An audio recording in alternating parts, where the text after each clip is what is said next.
What makes the difference in the quality of people's lives? What makes some people leaders and other people followers?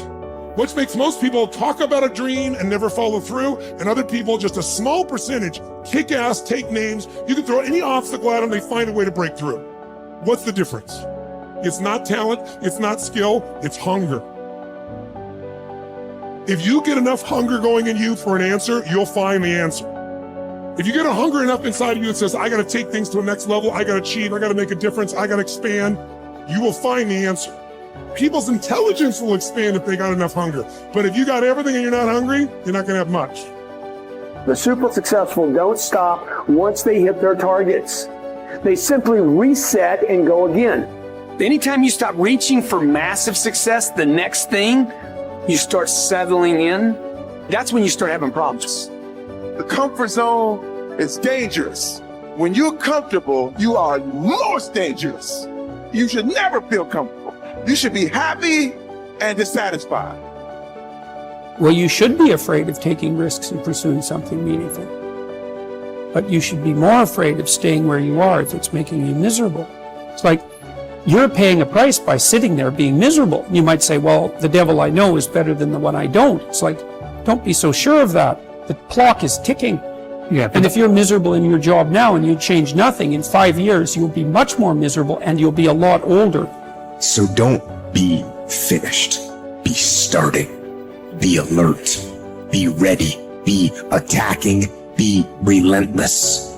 Let the enemy stop. Let the enemy rest. Let the enemy finish. You don't finish. Don't stop. Don't rest. Not until the enemy is completely destroyed. You are excellent. Now stop playing small.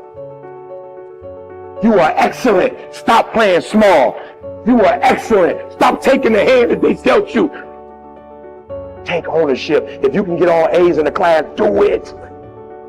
You don't need nobody to give you $50, $100, no pair of shoes, take you on no trip. You a grown man. Do it because you can. Stop needing a carrot. Stop needing money. Stop needing a trip. Stop needing somebody to give you a sticker on your head, and do it for the pride of who you are.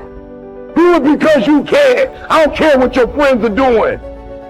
When you leave, what you fighting for? What's your legacy? What you gonna do? You say you a champ, but do you practice like a champ? You say you a champ, do you fight like a champ? You say you a champ, do you have the mentality of a champ?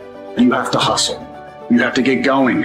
Get up out of your seat and move. You have to take massive action. It's hard, it sucks, it can sap you of your mental and physical energy, but you need to get going and get up after those things that you want.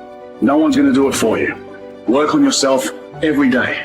Get better, improve, learn, extend yourself, push yourself out of your comfort zone. Push the boundaries that you're accustomed to. That's the only way to grow as a person.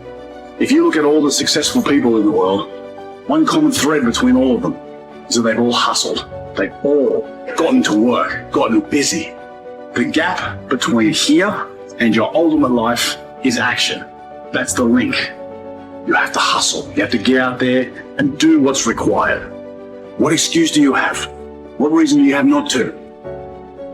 Turn this video off, get out there, and get to work. One of the things you have to understand about life is everything changes and everything ends. And that kind of sounds heavy on the front end, but it's a truth. If everything changes and everything ends, number one, it should make you appreciate what you have right now. And then my view is, what's next is always better. If I make it so, it's my job to make it so. And so I think, for me, I look at it and say, when you said genius is a young man's game, I think that's total bullshit. I think passion is the genesis of genius. If you've got enough passion, you're gonna find answers nobody else does, but most people run out of fuel, meaning they get tired, they get exhausted, they get burnt out, they get, the law of familiarity. They're around something so much they take it a little bit for granted. And I've managed to see something in myself that I found in every great leader that I've ever respected, and that is, I value intelligence immensely, but I know really smart people can't fight their way out of a paper bag pragmatically, right? I'm sure you do too. what I see as the one common denominator of people that are successful over a lifetime is the sustained hunger. Hunger is the number one factor. When I see somebody, I don't care what age they are, I don't care what their background is, if they're hungry to improve, to change, to make something happen. I mean, if you look at Richard Branson, he's as hungry today in his late 60s as he was at 16 years old in that crypt starting Virgin.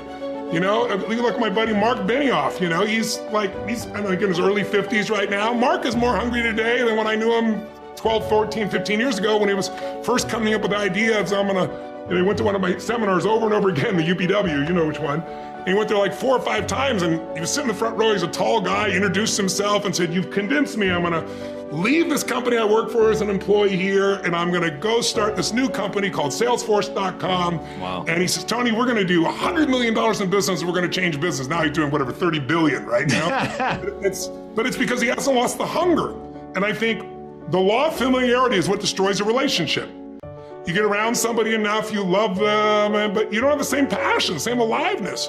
And I'm just not willing to settle for a life without passion and aliveness. That's just like, there's so much to learn, there's so much to grow, there's so much to give, and I'm wired to grow and give. And I think anybody who gets wired to grow and give is gonna have a really fulfilling life. It doesn't matter what you choose to do, you're gonna be alive, because you're gonna make progress, and because you made progress, you have something to give. And we all, like, some people think they just wanna get, but you get, and it's pretty damn boring, and it doesn't really expand your sense of identity of who you are.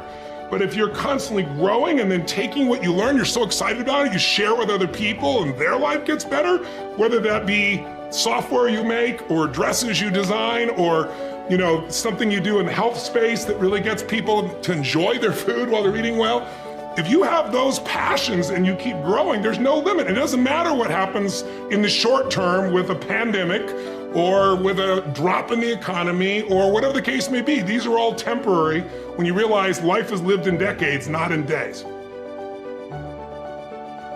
There are no right things to do in life. If you choose something and put everything that you have into it, it'll become a great thing. Is it the right thing? Is it the best thing? When you say, is it the right thing? What you're asking is it the best thing to do in life? There is no best thing to do in life. Anything that you take up, and if you put your heart and soul into it, it becomes a great thing. Is it the best thing? No. Then what is the best thing? There is no such thing. There's really no such thing. Why are you not passionate about everything in the existence? You're only passionate about one thing means what? You're constipated. That's what it means. So, see, idiots do things that they don't like to do, suffer for their whole life because they think it's needed, or they think it's their duty. Intelligent people do what they love to do. They enjoy their life to some extent. But a genius learns to do what is needed joyfully. That's when your genius flowers, because it's no more about you. Now there's a limitless way of looking at life. So every aspect of this rally, or many other things we have done, I don't even have to tell people that this must happen, this must happen, this must happen. A few things, yes. Rest of it, I just make it up in my mind. I know it must happen. And it will happen. Not because I'm exercising my will over the world, because I'm just fulfilling the will of the world, that's all.